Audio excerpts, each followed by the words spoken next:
Vamos a comenzar un libro nuevo, vamos a comenzar primero de Crónicas. Y sé que podría ser que sea un libro que a lo mejor has leído tiempo atrás, o quizás estás descubriendo que hay un libro en tu Biblia que se llama Crónicas. Bueno, de hecho, es primero y segundo de Crónicas, aunque originalmente formaban parte de una sola obra, pero porque era muy largo, se dividió en dos rollos. Pero vamos a estudiar este libro de Primera de Crónicas y Segundo de Crónicas. Pero también quiero saludar a los que están conectados por medio de las redes sociales o de YouTube.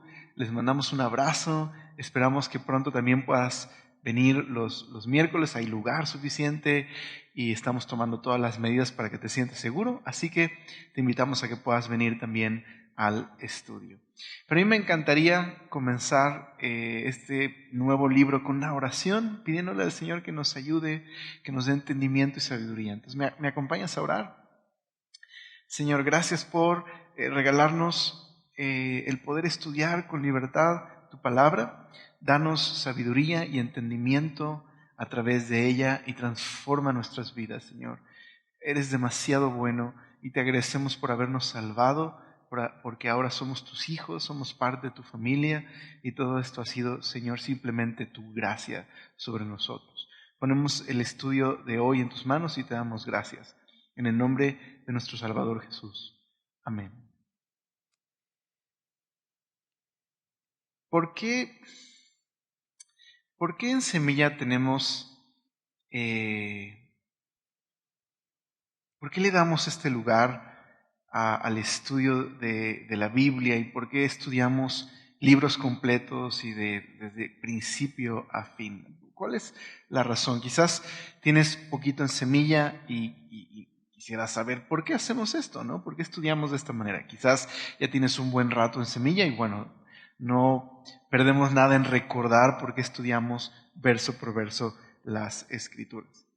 Yo no sé si algunos de ustedes crecieron con la saga de Star Wars, pero no pierdo nada en preguntar. ¿Alguien creció viendo las películas de Star Wars? ¿Sí? Ok, bueno, también me gustaría preguntar ahí en YouTube, pero no lo sé. Pero por ahí manda un comentario si es que creciste viendo las películas de Star Wars. Pero ¿cuántos de ustedes nunca han visto una película de Star Wars? ¿Alguien? Ok. ¿Y cuántos de ustedes sí han visto pero no entienden para nada la trama? Porque a lo mejor vieron el episodio 7 o 8. ¿Alguien? Ok. Todos van a levantar las manos. Muy bien. ¿Por qué hago alusión a esta saga tan aclamada del cine, Star Wars? Que hay 9 películas, novelas, videojuegos, cómics. Porque, ¿sabes? Si quisieras introducirte el día de hoy al universo de Star Wars, ¿no? Probablemente entrarías a YouTube para ver algún video de por qué película empezar, ¿no? Pero supongamos que hoy sales convencido del estudio de ver la película. No, eso no trata el estudio.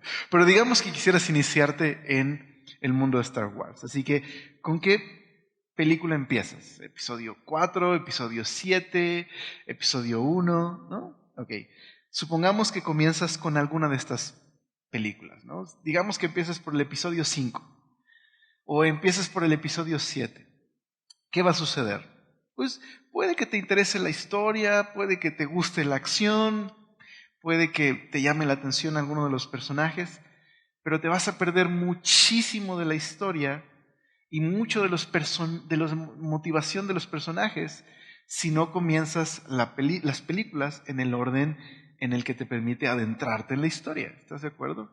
Y peor aún, si vas a la película y como que a la mitad te empiezas a dormir y luego despiertas en el final, ¿no? Pues va a ser más complicado, ¿verdad? ¿Estás de acuerdo? Bueno, algo similar ocurre cuando al estudiar nuestras Biblias leemos un pedacito aquí y luego nos saltamos y leemos otro pedacito por acá. Nos perdemos mucho de la trama y de la historia que va avanzando libro con libro. Ahora, por favor, no me malentiendas. No estoy diciendo que está mal que leas quizás no en orden la Biblia, ¿verdad? Leer la Biblia es necesario y cualquier parte en la que iniciemos nuestro viaje a través de la Biblia va a ser de bendición para nuestras vidas. Pero ¿estás de acuerdo que si comenzamos por Génesis y vamos avanzando libro por libro, vamos a ir siendo enriquecidos con los personajes que se presentan, la trama que avanza y vamos a tener pues un entendimiento de cómo la historia se va dirigiendo? ¿Sabes? Hay un gran beneficio en estudiar la Biblia de principio a fin. Hay un gran beneficio en estudiar libros completos de la Biblia, porque así no sacamos a sus personajes de contexto ni sus historias y vamos aprendiendo cada vez más de la Biblia. De hecho, en 2 de Timoteo, capítulo 3, verso 15 al 17, déjame leerte esta porción en una versión sencilla, en la NTV, lo que dice Pablo a Timoteo, que es un joven pastor y que justo en este capítulo le estaba animando a permanecer estudiando las Escrituras, a diferencia de algunos falsos maestros que no le daban la importancia a las Escrituras que debían darle. Pablo le dice esto a Timoteo: desde la niñez se te ha enseñado las sagradas Escrituras, las cuales te han dado la sabiduría para recibir la salvación que viene por confiar en Cristo Jesús. Pablo dice a Timoteo: tú conoces las Escrituras desde niño y todas las Escrituras te hacen sabio para entender la salvación que se encuentra en Jesús. Dice Pablo, continúa diciendo: toda la Escritura es inspirada por Dios y es útil para enseñarnos lo que es verdad, para hacernos ver lo que está mal en nuestra vida. Nos corrige cuando estamos equivocados y nos enseña a hacer lo correcto. Dios la usa para preparar y capacitar a su pueblo para que haga toda buena obra. Pablo afirma que todas las Escrituras son inspiradas por Dios y son útiles en la vida de los cristianos para conocer más a Jesús y la salvación que tenemos ahora en Jesús, pero también que nos equipa para poder hacer la voluntad de Dios. ¿Eso incluirá a primero y segundo de Crónicas? Claro que leímos, toda la Escritura es útil. Ahora, en otro pasaje, Jesús, cuando resucitó de entre los muertos y se presenta a los discípulos, Él les dice algo acerca de cómo todas las Escrituras, que están inspiradas por Dios, cada libro de la Biblia, de alguna manera, apunta a Jesús. Jesús le dice esto a los discípulos en Lucas 24, 44 al 48. Les dice así. También se los voy a leer en una versión sencilla. Cuando estaba con ustedes antes, les dije que tenía que cumplirse todo lo escrito acerca de mí en la ley de Moisés, en todos los profetas y en los salmos, o también las escrituras. Entonces les abrió la mente para que entendieran las Escrituras y dijo: efectivamente, se escribió hace mucho tiempo que el Mesías debía sufrir, morir y resucitar al tercer día. También se escribió que este mensaje se proclamaría con la autoridad de su nombre a todas las naciones, comenzando con Jerusalén. Hay perdón de pecados para todos los que se arrepienten. Y ustedes son testigos de todas estas cosas.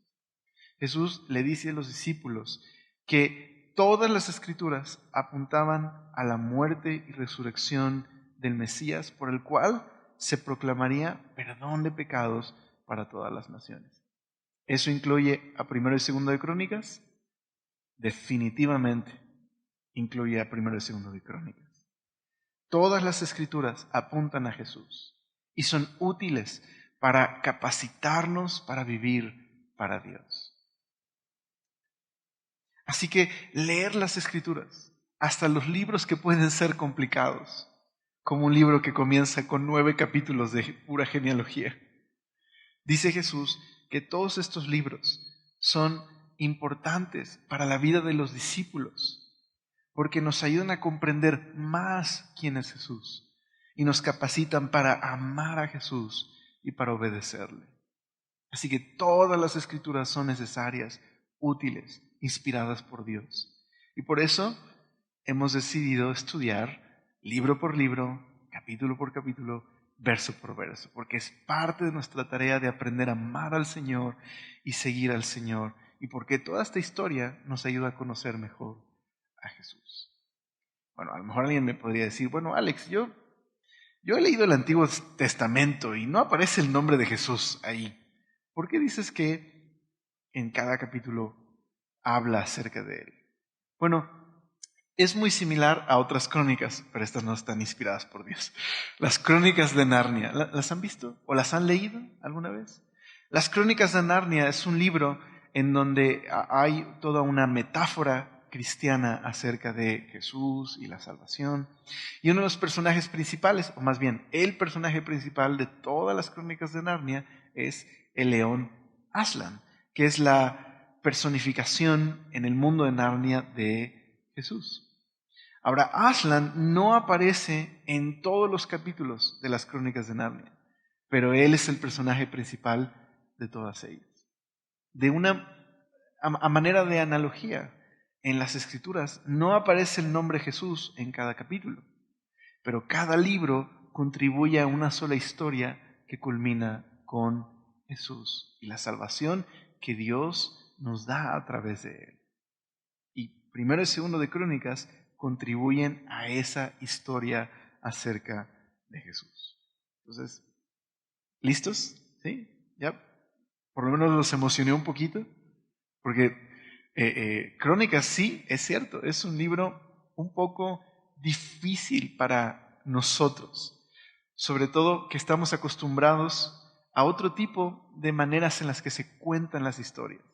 Y Crónicas es un libro que empieza, pues, digamos, de una manera muy diferente a como nosotros contaríamos una historia el día de hoy. Sus primeros 9 capítulos solo son listas de nombres. Y no están ahí las genealogías para hacer el equivalente a contar ovejas antes de dormir, ¿no? Entonces, cuando no puedes dormir, lee Crónicas y échate las genealogías. No están ahí para ese propósito. Tienen un propósito mucho más importante que simplemente pensar que es una lista de nombres, y hoy vamos a descubrir eso. Ok, así que lo que haremos esta noche es simplemente tener una introducción a estos dos libros y salir de aquí con la tarea de poder leerlos y poder estudiarlos juntos las próximas semanas. Entonces, creo que una introducción me ayuda a mí mucho, en lo personal, poder hacer preguntas y responderlas. Y creo que de esa manera podemos tener una buena introducción. Entonces, una primera pregunta que podríamos hacernos esta noche es: ¿qué son los libros de primero y segundo de Crónicas? ¿Qué son? Bueno, verás, en el canon hebreo, en realidad, estos libros aparecen al final del Antiguo Testamento. En nuestro orden canónico son los mismos libros, pero nuestro orden sirve a un propósito diferente. Hay un orden temático en la manera en la que están ordenados los libros del Antiguo Testamento en nuestra Biblia. Crónicas aparece después de Reyes.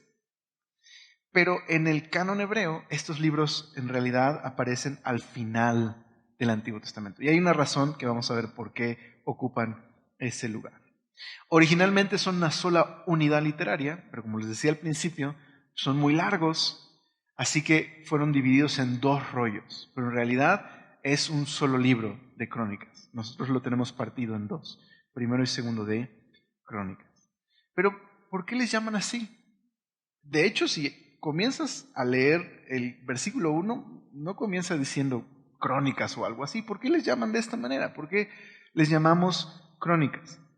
Bueno, ahorita veremos cómo llegamos a este nombre, pero de hecho hay 2 nombres que recibe el libro de Crónicas. Uno que viene de la traducción del Antiguo Testamento al griego, se le llama la Septuaginta, y otro es el nombre que recibía en hebreo. Bueno, en la Septuaginta, cuando después de mucho tiempo la mayor comunidad de judíos fuera de Jerusalén vivía en una ciudad helénica, la ciudad de Alejandría, que está en África, pues los judíos ahí ya no hablaban hebreo. Su idioma de preferencia era el griego. Y por eso se buscó hacer una traducción del Antiguo Testamento al griego para todos esos judíos que ya no podían leer en el idioma original. Esa obra se conoce como la Septuaginta, la traducción del Antiguo Testamento al griego. Y el nombre que recibía el libro de Crónicas en esa traducción era el siguiente. Está interesante el nombre: Las cosas omitidas. Así se llamaba el libro de Crónicas. Vamos a leer el libro de las cosas omitidas. Ahora, ¿por qué se llamaba así? ¿Cuál es la intención?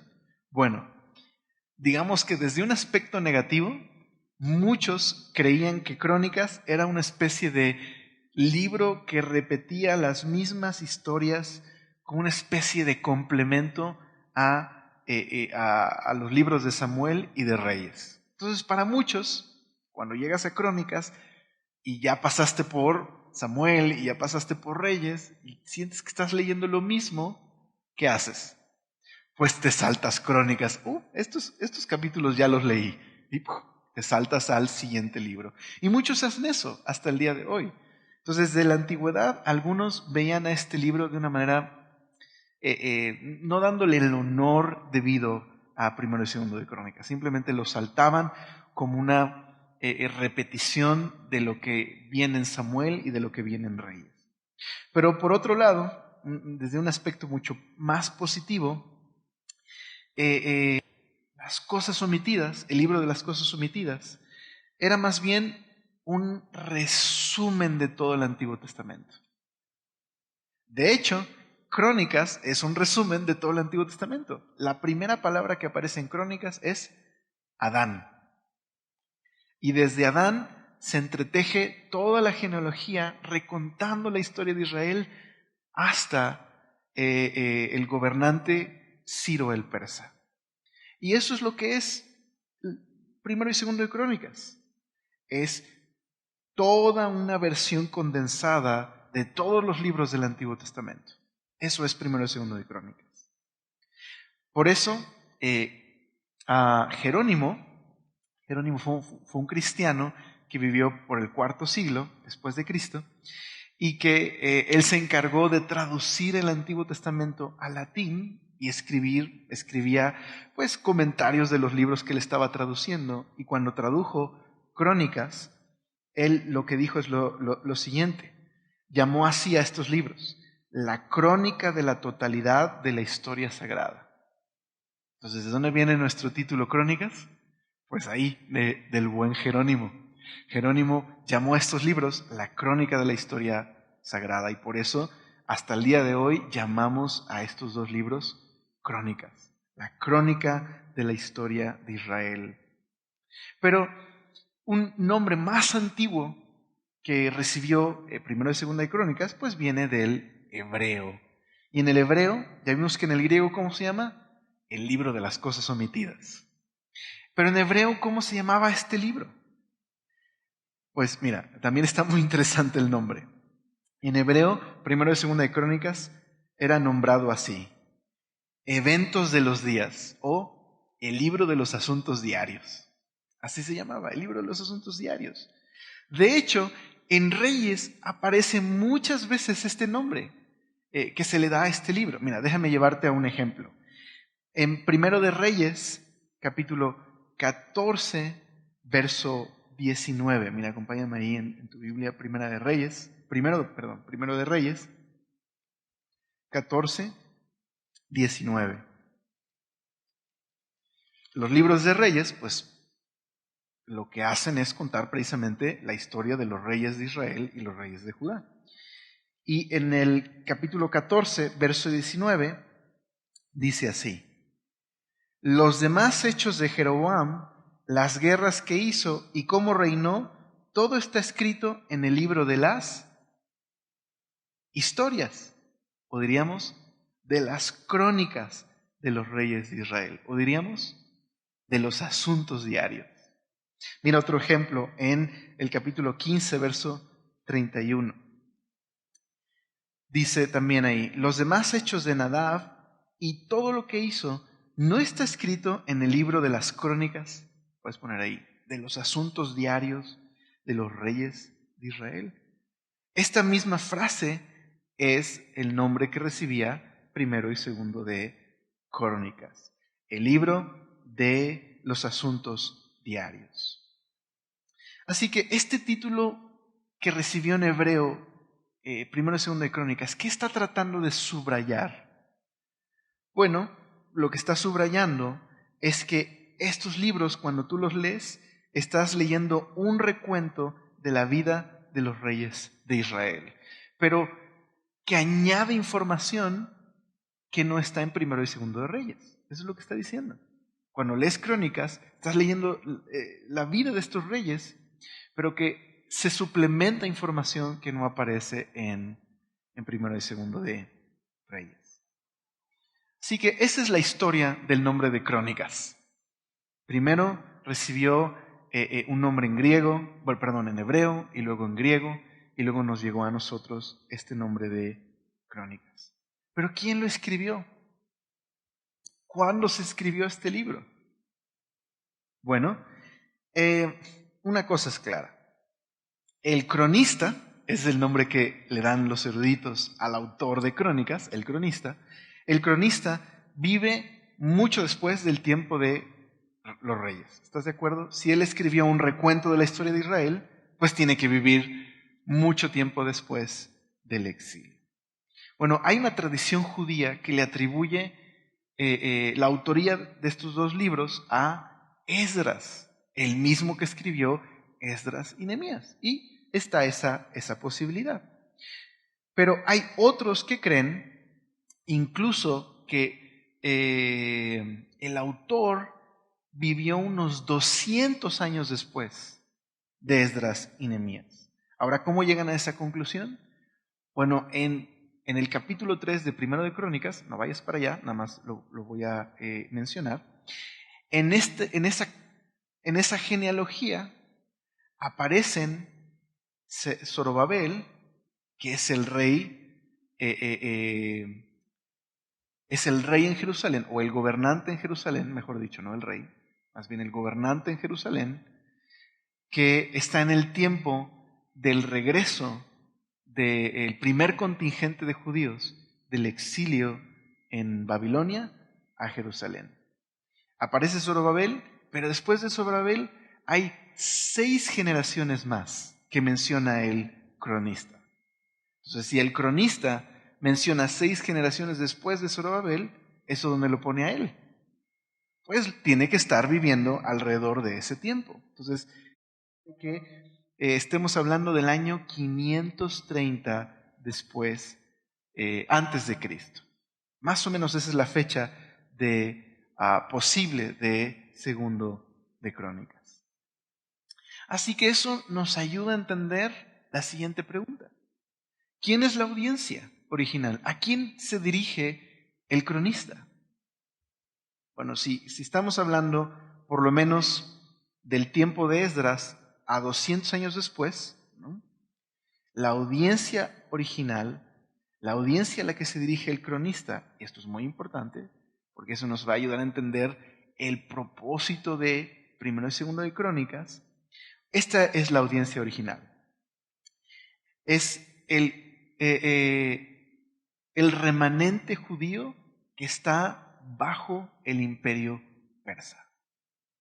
Esa es la audiencia original, la comunidad de judíos viviendo en Jerusalén bajo el imperio persa. Y eso nos enseña un par de cosas importantes. Todo lo que quedaba del reino de David en ese tiempo que estaban bajo el imperio persa era la pequeña provincia de Judá. Era todo lo que quedaba. En este momento, aunque sí había gobernadores locales, en realidad Israel no había recuperado su soberanía. Estaban todavía bajo el dominio de los persas. Y aunque tenían cierta libertad para tener una especie como de soberanía limitada, en realidad estaban bajo el dominio de los persas. Cuando lees el libro de Esdras y de Nehemías y de Malaquías, te das cuenta de una cosa. Las cosas no marchaban bien para este remanente judío en esta generación. Y aquí está el trasfondo del libro. Aquí creo que esto es de las cosas más importantes que tengo que saber cuando leo Primero y Segundo de Crónicas. Este es el trasfondo. Esta pequeña comunidad, este remanente judío, en este tiempo no la estaba pasando muy bien. Y una de las cosas que estaban sucediendo es que muchas de sus expectativas no se estaban cumpliendo. Ya había pasado un tiempo de que el pueblo había salido del exilio, la disciplina que Dios trajo por causa de cientos de años de rebelión, idolatría y pecado, infidelidad. Dios había disciplinado a su pueblo y habían sido conquistados por Babilonia y llevados cautivos a Babilonia. Y habían Dios hecho una obra en el que regresaron de Babilonia a su tierra. Pero ha pasado un tiempo y todas sus expectativas de que Dios cumpliría sus promesas no ha sucedido. ¿A qué promesas hacemos referencia? Bueno, los profetas habían visto cómo Dios en un futuro haría una nueva Jerusalén con un nuevo templo en el que Dios habitaría en medio de su pueblo. Y no solo eso, sino que habría un nuevo gobernante descendiente de la casa de David, el rey Mesías. El rey Mesías establecería un gobierno universal de paz y justicia y todas las naciones vendrían a adorar a Dios. Una nueva Jerusalén donde el pueblo nunca más pecaría, sino obedecería a Dios, amarían a Dios. Ok, esa era la expectativa. La realidad de lo que estaban viviendo. Bueno, Jerusalén había sido reconstruida, pero no era esa ciudad gloriosa que habían visto los profetas. El templo había sido reconstruido, pero palidecía a comparación del templo de Salomón que destruyó Babilonia. Las naciones no iban a adorar a Dios a Jerusalén, todavía se oponían y eran antagonistas, se oponían al gobierno de Dios. Y el pueblo, al final de Esdras y Nehemías, encontramos al pueblo, al remanente judío, una vez más siendo infieles a Dios y teniendo problemas. Esa era la realidad. ¿Dónde estaban las promesas que Dios había hecho? Nada de lo que Dios había prometido estaba sucediendo. Eso nos lleva al propósito de por qué se escribió Primero y Segundo de Crónicas. ¿Okay? Esta es la audiencia original, eso es lo que están viviendo, decepción, dolor, se están preguntando muchas cosas. Así que, ¿cuál es el propósito de este libro? ¿Cuál es el propósito de que se volviera a contar, digámoslo así, la historia? Crónicas, pues sí, efectivamente, en gran parte es una repetición de las historias que encuentras en Samuel, en Reyes, pero es mucho más que simplemente una repetición de todas esas historias. Y como les decía, sin contar que el capítulo 1 al 9 es toda una genealogía. Pero Crónicas no es solo una repetición, un recuento de esta historia. Lo que hace Crónicas, el autor, el cronista, es contar la historia de Israel, pero desde una perspectiva fresca. Déjame ilustrarte lo que quiero decir con una imagen que quiero presentarles. Bueno, aquí en la Ciudad de México es difícil ver una noche estrellada, ¿estás de acuerdo? Pero bueno, sabemos más o menos lo que es una noche estrellada. Tenemos en nuestra mente la imagen de cómo puede el cielo verse, podemos vernos bajo las estrellas en el cielo, ¿ok? Tenemos esa imagen. Pero, ¿cómo sería ver una noche estrellada desde una perspectiva muy diferente? Bueno, si me ayudan con la imagen, ¿conocen esta pintura? Sí, ¿verdad? Es la noche estrellada de Van Gogh, ¿verdad? Y es una noche estrellada, pero desde una perspectiva completamente fresca, ¿verdad? Eso es lo que hace una pintura. Te puede ofrecer un recuento o te puede ofrecer una interpretación, un retrato que puede darle frescura a la manera en la que ves las cosas, ¿verdad?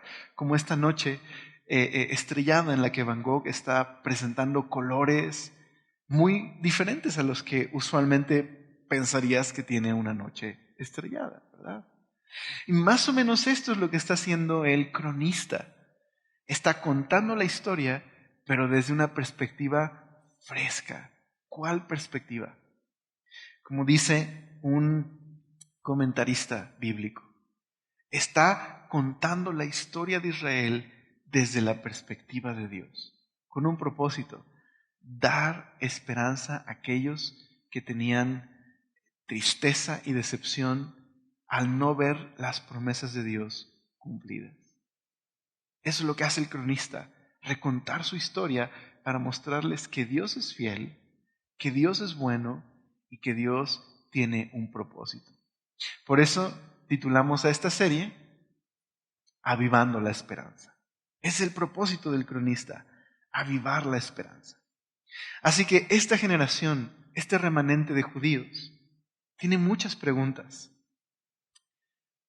200 años, algunos creen, después del exilio, quizás 100 años, quizás un poco después del exilio. Pero estas preguntas están en su corazón. ¿Dios terminó con Israel? ¿Somos todavía su pueblo? ¿Sigue Dios interesado en nosotros?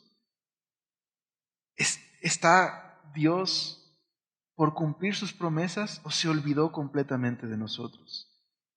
¿Y qué tiene que ver la historia del Antiguo Testamento con nosotros el día de hoy? Esas serían las preguntas que habría en el corazón de ese grupo, de ese remanente judío. ¿Y cuál es la respuesta del cronista? Claro que Dios sigue interesado, siempre lo ha estado. Y claro que son su pueblo. Y claro que Dios es fiel y cumplirá sus promesas. Y por eso Crónicas comienza de la manera que comienza. Así que eso nos da la razón de por qué el autor de Crónicas escribe como escribe primero y segundo de Crónicas. Podemos dividir, podemos bosquejar primero y segundo de Crónicas en 3 partes. Y para ayudarnos a no perdernos también, si me pueden ayudar con la imagen, vamos a ver un bosquejo sencillo. Yo ahorita quizás no se alcanza a leer, pero yo se los leo ahorita. Podemos dividir Crónicas en 3 partes. ¿Okay? Capítulo 1 al 9 son las genealogías. Capítulo número 10 de Primero de Crónicas hasta el capítulo 9 de Segundo de Crónicas, toda esa historia es la monarquía unida. Se enfoca específicamente en David y en Salomón, las historias de David y Salomón. Y luego la tercera parte es el reino dividido, desde Segundo de Crónicas capítulo 10 hasta el final 36, es toda la historia de los reyes, pero solo se enfoca en los reyes de Judá. Entonces déjenme profundizar un poquitito en este bosquejo que nos va a ayudar a entender la manera en la que se escribió Crónicas. Ok, entonces dijimos capítulo 1 al 9 son las genealogías. Así comienza Crónicas, con una genealogía que va desde Adán y termina con aquellos que han sobrevivido al exilio. Entonces, ¿qué es lo que está tratando de hacer el autor con todos estos nombres que son muy difíciles de pronunciar y que seguramente algunos de ellos los conoces porque conoces estas historias? Bueno, ¿cómo contamos nosotros el día de hoy una historia? ¿Qué hacemos? ¿Se acuerdan de cuando estaba muy de moda el scrapbook? ¿Sí? Y lo que esta manualidad de tomar fotos y hacer un álbum, ¿no? Mi primer viaje a tal, ¿no? Y se puso muy de moda. Bueno, también lo hacemos en video. El día de hoy los teléfonos, ¿qué hacen?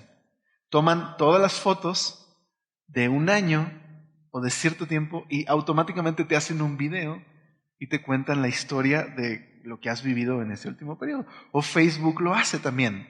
Facebook en el aniversario te cuenta, en tu aniversario de cada año te cuenta todas las fotos que has subido. Eso es lo que hace, ¿verdad? Haz de cuenta que es eso, pero en lugar de fotos son puros nombres. ¿Ok? Ahora, para nosotros podría ser muy complicado eso, poco ameno y dinámico, pero créeme, para este pueblo y esta cultura era la manera en la que se contaban las historias. ¿Ok? Entonces lo que está haciendo el autor de Crónicas es tejiendo toda la historia de Israel a través de nombres. Y nosotros cuando estudiemos toda esa sección, eso es lo que vamos a hacer. Vamos a ver cómo cada nombre, ¿no? Quizás no vamos a leer uno por uno, pero sí vamos a señalar algunos de los nombres importantes que nos ayudan a contar la historia desde Génesis hasta la época del cronista. Y eso es lo que vamos a hacer en esa primera parte. ¿Por qué lo hace así? ¿Cuál es el propósito de recontar esta historia? Pues precisamente responder a la pregunta, ¿sigue interesado Dios en Israel?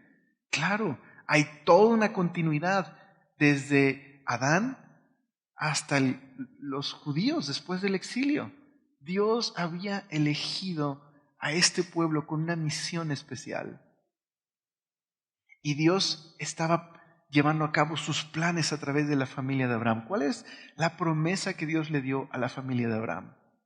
Mira, acompáñame brevemente a Génesis capítulo 12.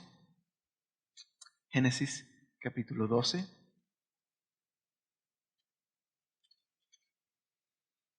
Dios creó a la humanidad con un propósito. Que la humanidad pudiera reflejar a Dios, pudiera representar a Dios. Pero nuestros primeros padres se rebelaron. Y eso es la consecuencia fue la introducción de la muerte y la corrupción en el mundo de Dios. Pero Dios llevó a cabo un plan de rescate. Y ese plan se centró en elegir a un hombre y su familia. Abraham y su familia. Dios planeaba rescatar al mundo a través de esta familia. Entonces mira lo que dice Génesis 12, verso 1. Pero Jehová había dicho a Abraham, vete de tu tierra y de tu parentela y de la casa de tu padre a la tierra que te mostraré, y haré de ti una nación grande y te bendeciré y engrandeceré tu nombre y serás bendición. Y mira lo que dice, bendeciré a los que te bendijeren y a los que te maldijeren maldeciré, y serán benditas en ti todas las familias de la tierra. Este era el plan. Dios planeaba restaurar su bendición a todas las naciones de la tierra a través de esta familia.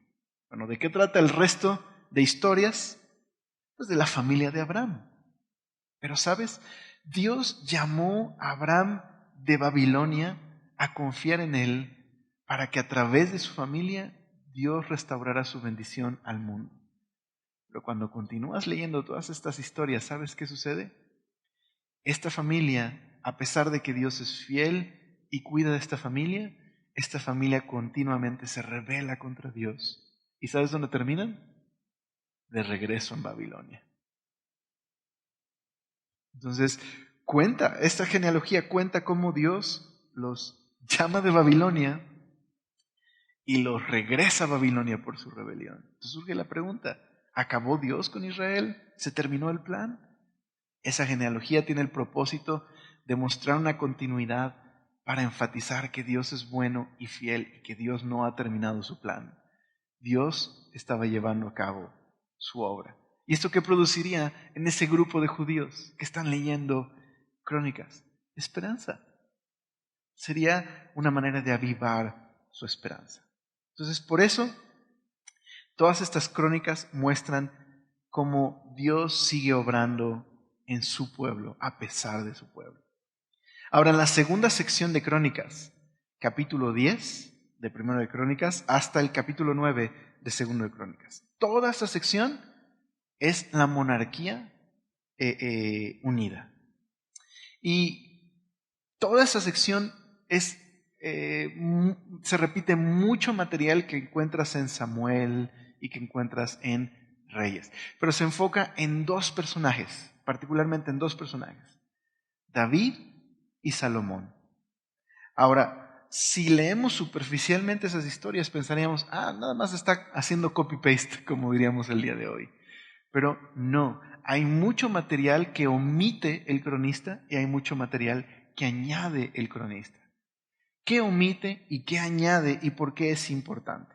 Bueno, si comparas primero y segundo de Samuel y Reyes con esta sección de crónicas, te darás cuenta de una cosa.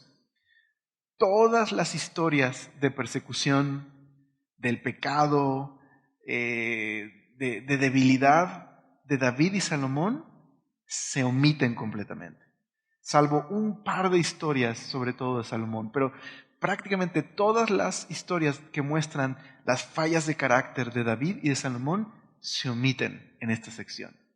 Y la pregunta sería, ¿por qué? ¿Por qué el autor deliberadamente omite estas historias? Y quizás una de las razones que podríamos llegar a pensar es, el cronista está tratando de presentar a David como si nunca hubiera pecado. Está tratando de eliminar sus errores. Pero la verdad es que no, porque Crónicas se escribió un tiempo después de todas esas otras historias. No está tratando de maquillar nada ni ocultar nada, porque esas historias del pecado de David ya se contaron. Cualquiera puede ir y leer esas historias. No está tratando de maquillar nada. Otra razón sería pensar, bueno, quizás el cronista es muy nostálgico y está tratando de contar los años gloriosos de Israel.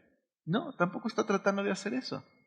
Porque de hecho, el libro sí termina con el exilio y el fracaso de Israel en obedecer a Dios. Entonces, ¿qué está haciendo el cronista? Ok, chécate, está haciendo algo muy, muy interesante. ¿Te acuerdas de la promesa que Dios le hizo a Abraham de bendecir a todas las familias de la tierra? Ok. Chécate segundo de Samuel capítulo 7. Segundo de Samuel capítulo 7. Es un capítulo muy, muy importante en la historia bíblica. Segundo de Samuel capítulo 7. Este es el capítulo en el que el rey David tiene en su corazón construir un templo para Dios, una casa para Dios. Se da cuenta que el arca del pacto, el lugar donde Dios manifestaba su presencia, estaba en una tienda de campaña. Y él vivía en un palacio y dice, no, esto no puede ser, ¿cómo Dios va a vivir en una tienda de campaña? Yo tengo un palacio. Entonces tiene un fuerte deseo de construir una casa para Dios. Pero un profeta, el profeta Natán, llega a decirle, David, tu anhelo está increíble, a Dios le encanta tu deseo, nada más que tú no lo vas a llevar a cabo. Lo va a llevar a cabo tu hijo Salomón. Yo sé que tú tienes en tu corazón el deseo de construir una casa para Dios, pero Dios te promete lo siguiente, aunque tú no le vas a construir un templo, mira lo que 2 de Samuel dice. Verso número 5. Esto es lo que Dios le dice a Natán que le diga a David. Mira el verso 5. Ve y di a mi siervo David, así ha dicho Jehová, ¿tú me has de edificar casa en que yo more? Ciertamente no he habitado en casas desde el día en que saqué a los hijos de Israel de Egipto hasta hoy, sino que he andado en tienda y en tabernáculo. Y en todo cuanto he andado con todos los hijos de Israel, ¿he hablado yo palabra alguna de las tribus de Israel a quien yo haya mandado apacentar a mi pueblo Israel, diciendo, ¿por qué no me habéis edificado casa de cedro? Ahora pues dirás así a mi siervo David, así ha dicho Jehová de los ejércitos, yo te tomé del redil, de detrás de las ovejas, para que fueses príncipe sobre mi pueblo, sobre Israel, y he estado contigo en todo cuanto has andado, y delante de ti he destruido a todos tus enemigos, y te he dado nombre grande. ¿Dónde leímos eso del nombre grande? ¿Te acuerdas? Lo leímos en Génesis 12 con Abraham. Te he dado nombre grande como el nombre de los grandes que hay en la tierra. Además, yo fijaré lugar a mi pueblo Israel y lo plantaré para que habite en su lugar y nunca más sea removido ni de los inicuos, ni los inicuos le aflijan más como al principio. Y desde el día en que puse jueces sobre mi pueblo Israel, y a ti daré descanso de todos tus enemigos. Asimismo Jehová te hace saber, y mira esto, chécate esto, que Él te hará casa. Y cuando tus días sean cumplidos y duermas con tus padres, yo levantaré después de ti a uno de tu linaje, el cual procederá de tus entrañas, y afirmaré su reino. Él edificará casa a mi nombre, y yo afirmaré para siempre el trono de su reino. Yo le seré a él padre, y él me será a mí hijo. Y si él hiciere mal, yo le castigaré con vara de hombres y con azote de los hijos de hombres. Pero mi misericordia no se apartará de él como la aparté de Saúl, al cual quité de delante de ti. Y será firmada tu casa y tu reino para siempre delante de tu rostro, y tu trono será estable eternamente. Entonces, primera parte del plan. Dios elige a una familia, la familia de Abraham, por la cual Dios va a restaurar su bendición al mundo. Parte 2 del plan. De esta familia de Abraham, Dios elige un linaje, el de David, para construir una descendencia real. Un día, un descendiente de David será el rey por el cual Dios establecerá un reino de justicia y paz para siempre. ¿Ok? Esa es la promesa. David, tú no me vas a construir casa, pero yo te voy a construir una descendencia. ¿Sabes cuál fue el problema? Después de David y el propio David, fracasaron todos los reyes. De todos los reyes del norte, todos fueron perversos. Y de todos los reyes de Judá, del sur, solo 8 fueron, dicen los franceses, comme ci, comme ça, más o menos. Entonces, al final, Israel termina exiliado. Y fueron los reyes los que hundieron a Israel más en el pecado. Entonces, aquí está lo que está haciendo el cronista. Está retomando la promesa que Dios le hizo a David y está usando a David y a Salomón como una figura futura. ¿Me explico? Los está tomando como un modelo de aquel descendiente futuro, un hijo de David que sí será obediente a Dios y por el cual Dios establecerá un reino futuro. Por eso, en todas las historias que aparecen en esta segunda sección, ¿sabes en qué se enfocan? En David preparando todos los materiales. Aquí está mucho de lo que no aparece en Reyes, pero sí en Crónicas. Prepara todo el material para la construcción del templo, toda la madera y el oro, todo lo que se va a usar. Y luego toda la historia gira en torno a Salomón, su sabiduría, construyendo el templo. Y por eso todo el libro de Crónicas tiene en su corazón, el corazón del libro es como Salomón dedica el templo a Dios y Dios responde a su oración. Entonces, ¿sabes? Se está utilizando a David y a Salomón para proyectar al futuro rey. Este rey será un rey por el cual Dios va a traer un reino de justicia, pero también un rey por el cual Dios va a traer su presencia al mundo. Y esa es la segunda parte. Pero entonces, la tercera parte del libro, ¿qué constituye? Segundo de Crónicas del 10 al 36, es todos los reyes después de Salomón, pero solo enfocados en los reyes de Judá, específicamente los reyes de Judá. Y digamos que el autor hace algo muy importante aquí.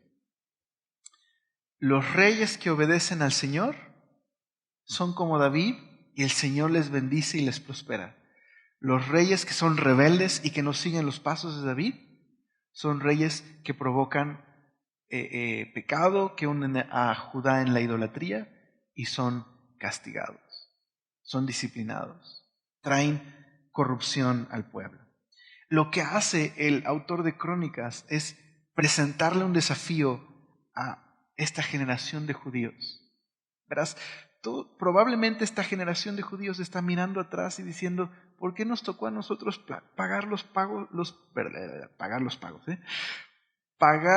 platos rotos? ¿Qué culpa tenemos nosotros de lo que nuestros antecesores hicieron?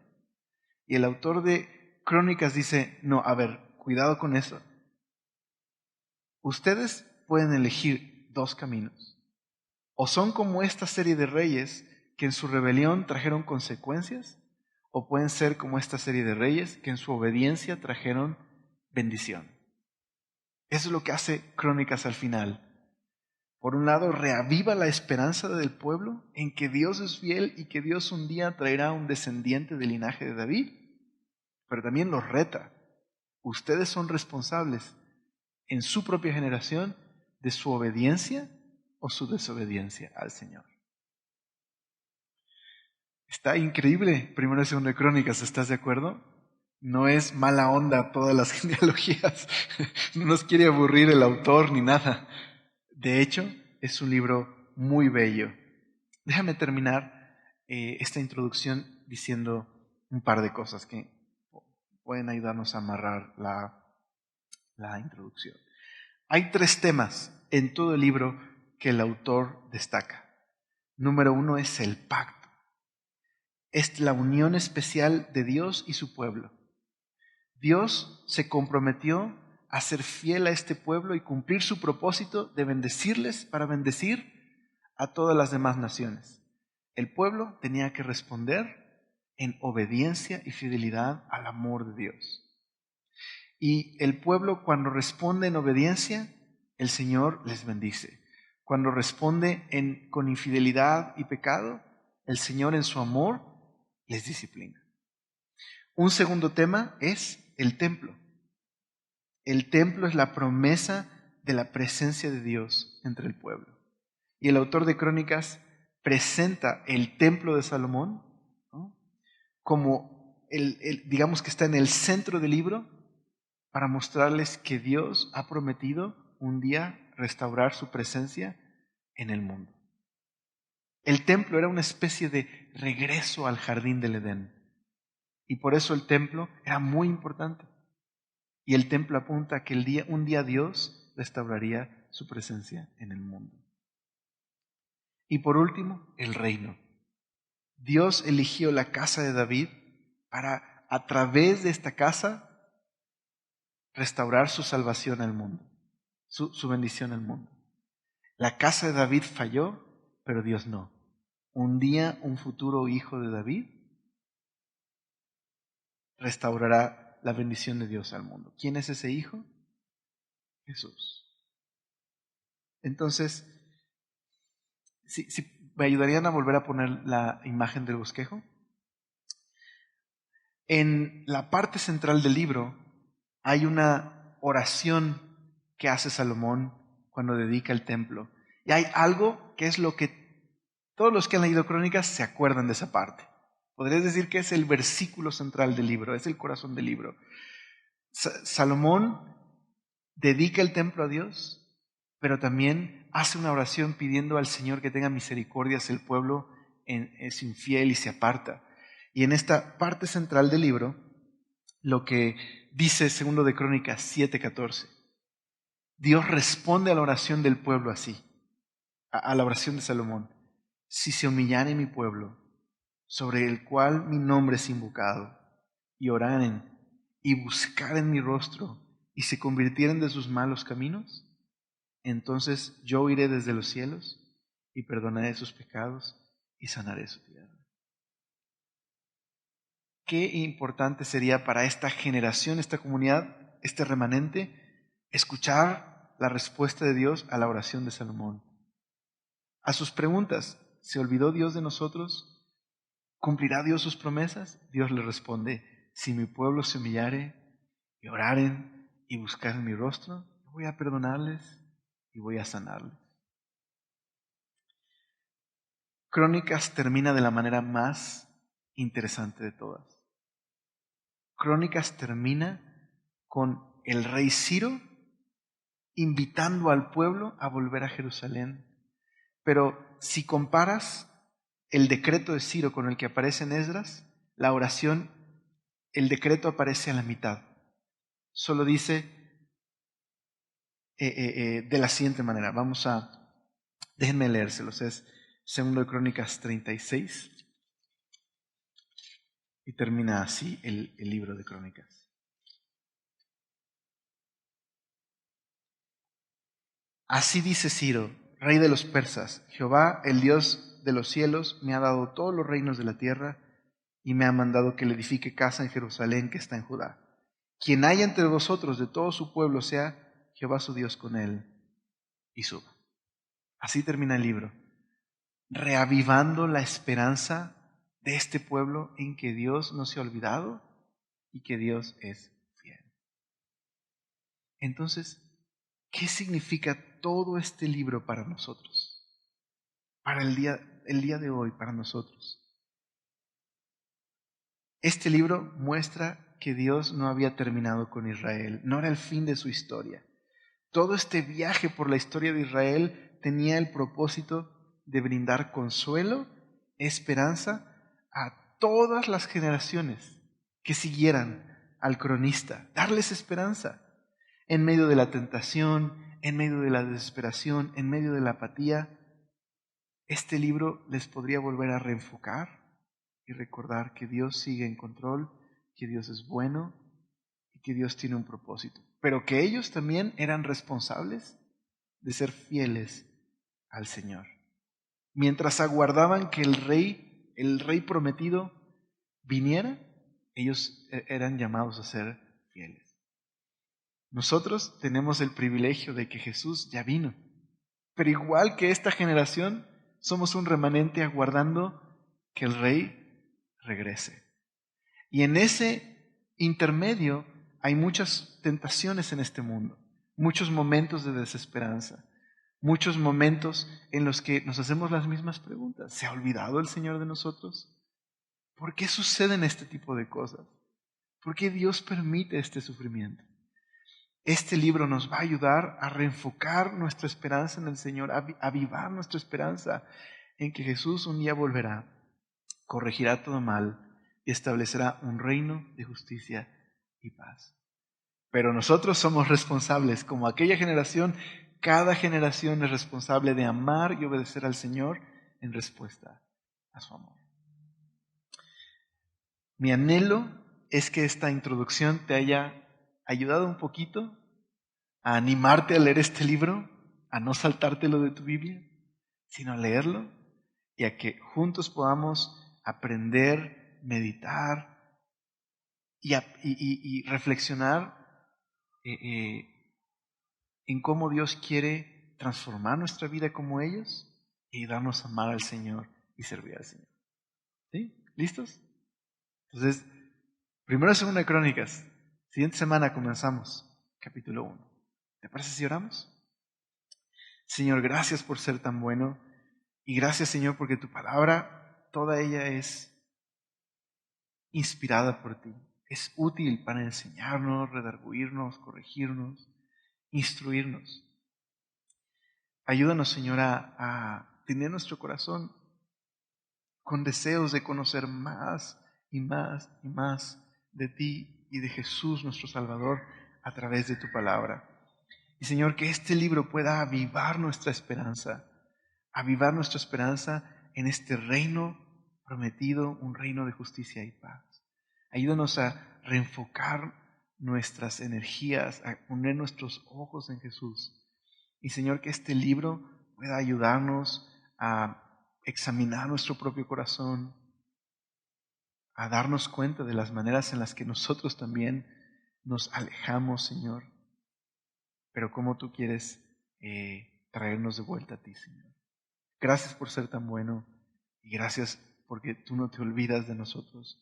Tienes un plan y podemos confiar en ti. Amén.